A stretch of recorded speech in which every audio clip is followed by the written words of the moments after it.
So, yeah, so what we're doing is we're looking for some opportunities based off your NACE codes that you asserted to in sam.gov when you registered. So I hand typed one of them. I'm going to type the other ones in. 423, 490. Hit that one. So it's starting to load up, right? We had 15. Now we have 57. 424990. Bang them in. Okay, I got less now for some reason. That doesn't make sense, but sam.gov doesn't always make sense. I got 64 again and 4922210.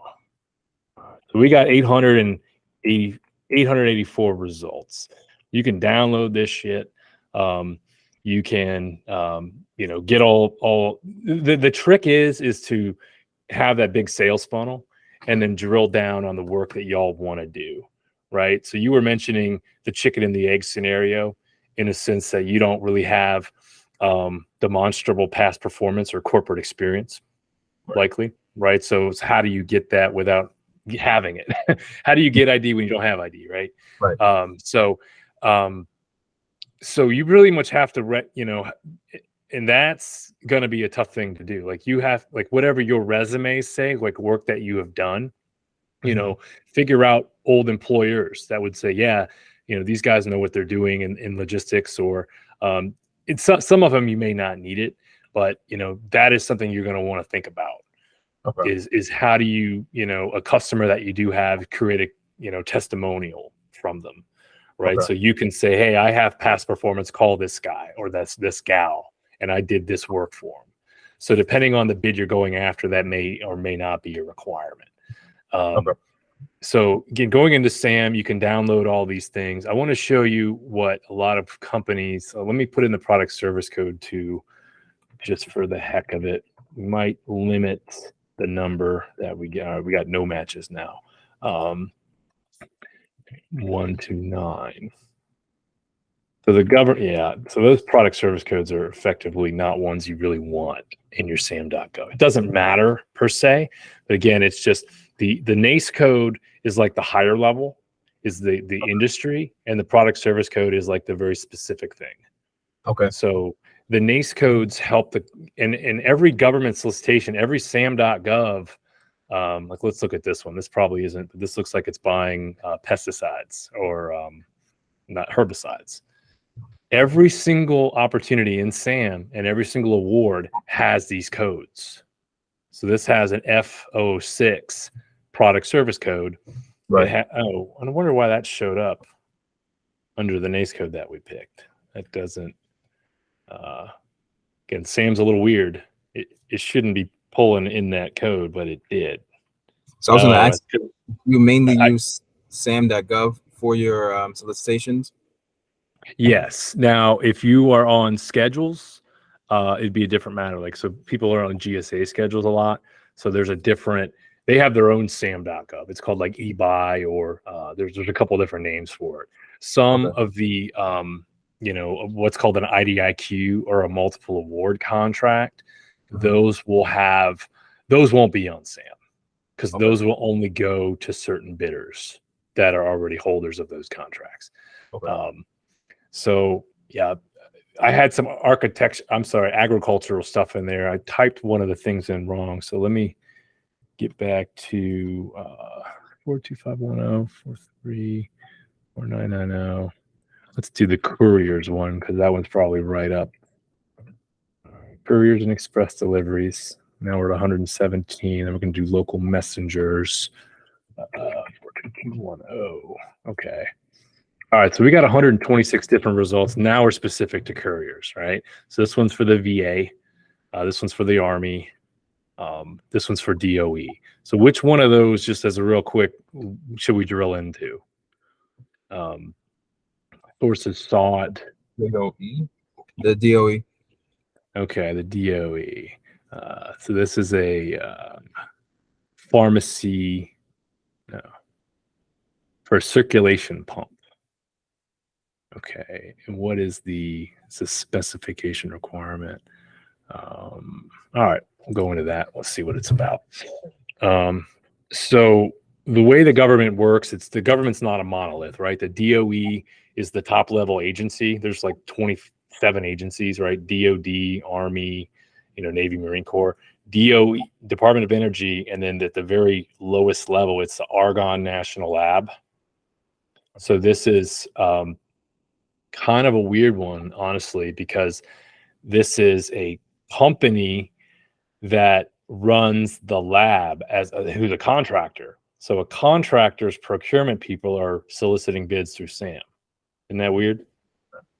A contractor's procurement center soliciting bids through SAM. Okay. Right, because it's a DOE contractor. And I hadn't done a lot of DOE work, but I did help the lady with a, let's pull this up. So here's the request for quote, RFQ. We're going to pull that up and see what it says. All right, does my Word document come over here? Yeah. All right, so let's expand this. So this looks like pretty terrible shit right here, honestly. All right, let's get this as big as we can. So, okay, RFQ, who's it from? So the company that's running this deal is actually UChicago Argonne LLC. Okay. But what they're looking for is they're looking for a fixed price quote to go to Illinois for, what was it, pumps. So it'll, so you got to really distill the ones that this one probably isn't worth going forward on, right? Because it's with a contractor and they're probably looking for more than one bid. Gotcha. Kind of like what you were saying before, because they have to have the rule of two. They may know who they want, but they want to have at least two bidders so they can say we competed it. Right. Because if they don't, they have to sole sort it, and then it's a pain in the ass for the buyers because they got to do extra paperwork to say why they went with this source over that source. But so let's take a step back and let's look at one of these courier ones. Let's just look at okay. So this is the source's thought. Are you familiar with terms like pre-award or pre-solicitation and solicitation? All right. The way the government buys things is that they conduct market research. They're like, okay, we don't have the staff to do these courier services, or we can't free up our people to do it. So we need to conduct market research to find a company to do it for us. So that's what's called pre-award or pre-solicitation. So those are requests for information and sources thought, like this one is. So we'd be soliciting those companies for them.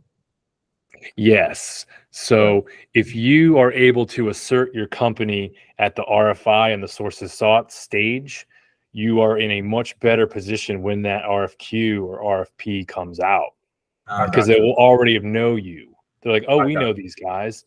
Yeah, they responded before. They're a minority-owned business. They're small. They answered the mail, right?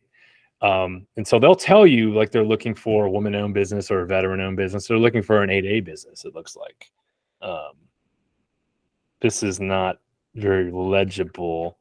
Let's pull one of these attachments and hopefully it'll be organized a little bit better. All right, so here we go. So this is sources sought. So yeah, you want to respond to RFIs and sources sought whenever you can, if you can do the work. Right. So this is something on the West Coast. This is when it's due. This is the contracting office. And is this under, who is this under again? Was this VA? I think you said AA. VA. It's under the VA. Okay. Yeah, the Veterans Administration. So yeah, you just kind of look at what they're asking for, so you know who to send it to. This is the guy you want to talk to, Robert Weeks, over at the VA. So here's what they're looking for. They're looking for somebody to transport lab specimens. So medical makes sense for the VA, right? So I don't know if you need a license for something like that. This looks like it may be in Alaska, though. So that might not be something you want to. But for now, for something like this, would we be able to find a company that's local that can facilitate this? and then we Sure. be the prime contractor, and then they're the subcontractor. Maybe, right? I know Okay. there's a lot of people that talk about middlemaning and stuff like that. And Yeah, if it makes sense. Yeah. Yeah. So, more often than not, they would probably want to go directly with the Alaskan company because there's a ton of them. An 8A is like a subset of a disadvantaged business, which could be like a minority or somebody under like specific amount of net worth. Mm-hmm. There's a Alaskan Native corporation. So there's these billion-dollar freaking companies that are ANCs, Alaskan Native corporations, and they just keep creating these subsidies that are all small businesses, but they're really roll up to $1 billion conglomerate. Got it. So they're probably already all over this. Would be my guess. So to avoid the trap of middlemaning, when we're looking for federal contracts, should we be looking for local federal contracts that are local or nearby? I would think so, yes. So, and again, we go back to sam.gov, right? And we have those NACE codes that are already plugged in there. We can specify where. We can say New York. You want to do Connecticut? Any other nearby states? New Jersey, Pennsylvania, DC. Yeah. PA. So now that this is good advice. I've usually people are saying that you should try to go and, well, not usually, but I've heard some other teachers say that you can try to be the middleman, but it seems like that's just shooting yourself in the foot because they can tell if you're willing, if you're able to facilitate or not. Most times, just based on the way that the middleman theory gets debunked, it might work for a couple smaller jobs, but it's not a long-term strategy that'll be successful. The reason being is like the VA, right? Think about the VA. They want to hire veteran-owned businesses, right? So if you're a veteran-owned business, you probably could be a middleman. I don't know what your status is. I didn't look on Sam. I mean, I could figure it out, but I didn't pay attention when we were there. Yeah, we're not. But yeah, so they want to give 51% of that business to a veteran-owned, right? Okay. So I had a client like last year that ended up not winning a contract, and I told them they weren't going to win because they were trying to middleman. They were a property management company in Atlanta, Georgia, and they were going after a nursing contract in Houston and New Orleans. And I was like, WTF is a company that does property real estate trying to staff nurses in a different town. Yeah, it makes no sense. And they were like, oh, we're a service disabled veteran business. I'm like, okay. And you familiar with the word incumbent? Incumbent, yeah. Yeah. So the incumbent wasn't eligible to do the work. And I was like, well, why the hell is the incumbent not allowed to do the work? I mean, that just tells you already right there that the customer wanted to replace them without saying it, right? Cool. So anyway, I do pricing. And so I did the pricing for him. I was like, hey, you need to go talk to the company, and you're going to have to hire like a third of their staff right off the bat. And you're going to ramp it up to, it has to be 70% over the life of the contract. And the proprietor of the other business was like, oh, we don't have to do that because, the middleman thing. And I was just like, this is not going to be compliant because the VA expects the service disabled vet to do bulk of the work. And if you don't, then, you're basically committing fraud. Right. If you don't at least have a plan to do it. And so I told the guy, you need to have a plan to hire that workforce over time. I'm not going to take 2/3 of them right off the bat, but you need to start somewhere. So anyway, so this one is a donor, same sort of thing. It looks like this is from the NIH, right? So this is courier services. These are the applicable codes. This is in Bethesda, so right outside DC. And I forgot what is the main type. It's special notice. So special notices, you don't really know what all those are. Those could be. Maybe they're just telling you that they're going to sole source it to somebody. But it's basically looking at a lot of these opportunities and figuring out, quickly, can I do it or can I not? Right. Okay. And then if you can do it, then figure out, do I have enough time to submit a response that'll be, well viewed? Right. Because you don't want to throw over crap, I don't know what this is looking for, but in the time that we have left, I want to show you something that I think will be helpful to you. So we can go into another one of my favorite sites is USA Spending. You can look up all the logistical contracts in New York now. Yeah, I remember this. Same sort of thing. Like I could just drill into the let's look at just New York, USA, New York, New York, and you can specify a specific county in New York. We don't need to do that right now. And then you can just type in like courier or logistics. If I put up logistics, I'm going to get all sorts of stuff, I bet. But probably, I got 600 different contracts that are in the state of New York that come up as logistics. And so from this website, these are all the current contracts, right? These are the numbers and these are the amounts. So we got a couple 45 million, 30 million. But the best thing about this site is you can use it to get better insights into the codes that you want to use or search for. Right. Okay. So these are all under logistics contracts in New York. These are the codes that is most used. So we have $120 million in, R706. Same thing with the NACE code. So you can kind of triangulate, couriers, logistics, whatever you need to in a specific location to get smart on the companies that are already doing it for subcontracting opportunities, right? Because they'll want to outsource to minority-owned businesses. They in a lot of cases are obligated to.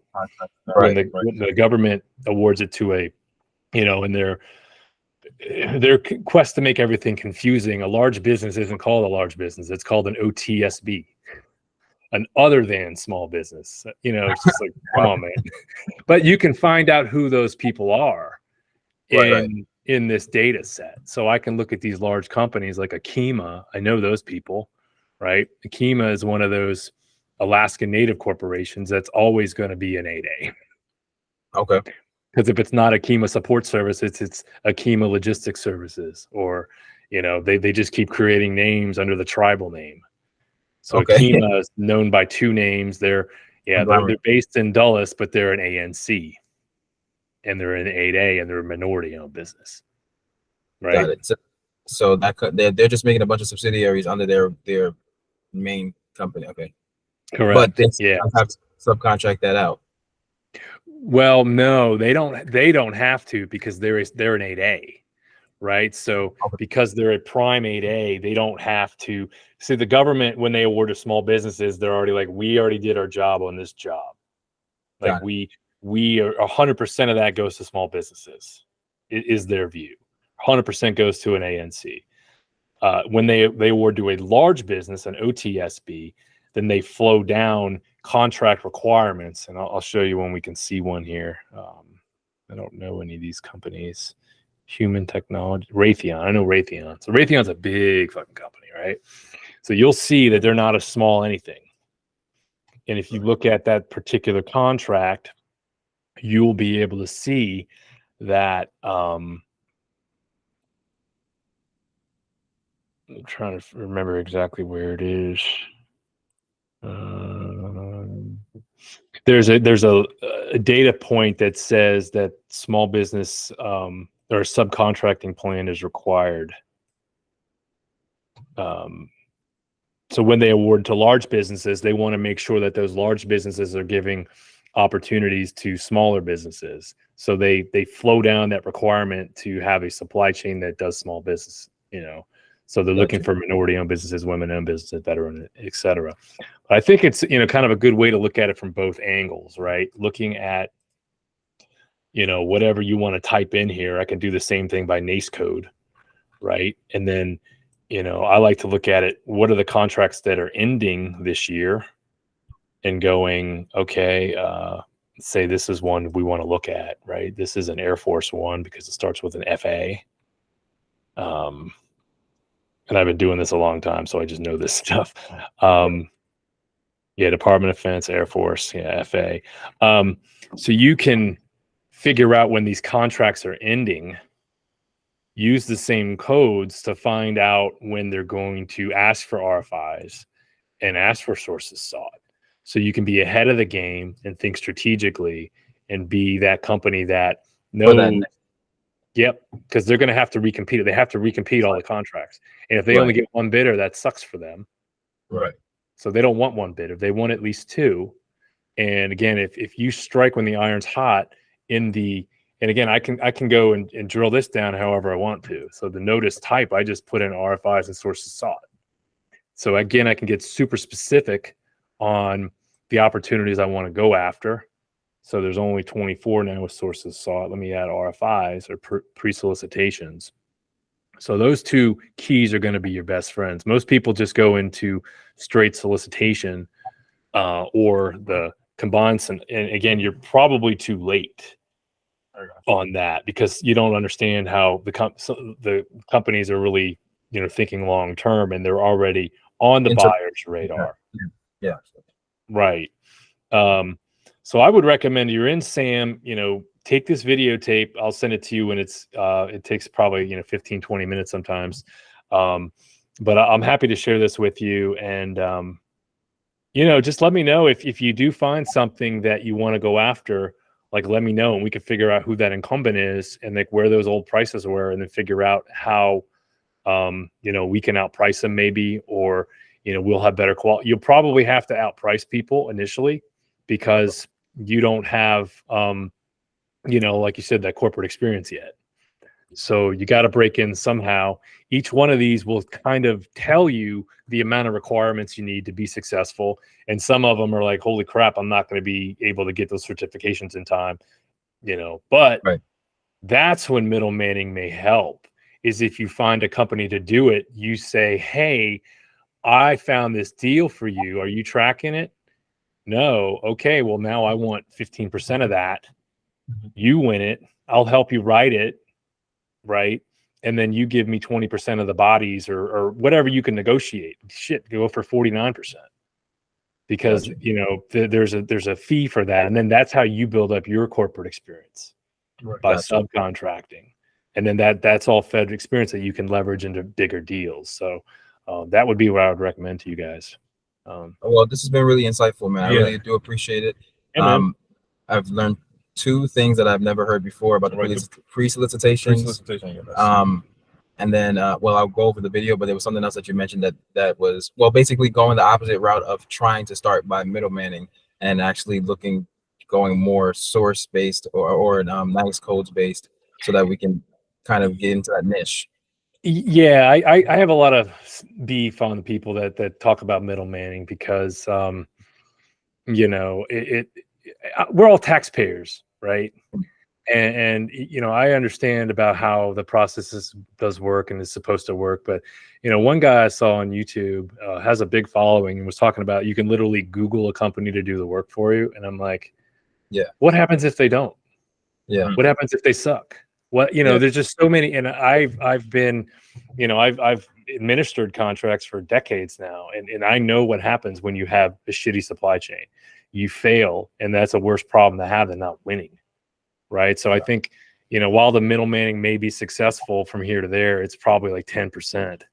And it's all small dollar amounts anyway. The guy who's talking about making millions of dollars doing this, like, I want to see where they're at in 5 years, because again, they'll tell you, make $1 million.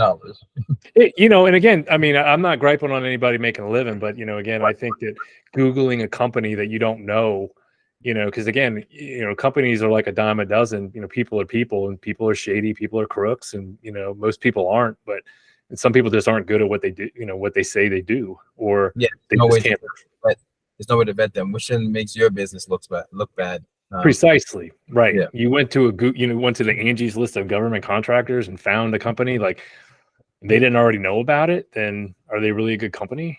Yeah. Right. No, I do appreciate the integrity approach. And that's exactly what we're looking for. We're looking to build a found what do you call it? Empire. We're looking to build a business Empire. I like it.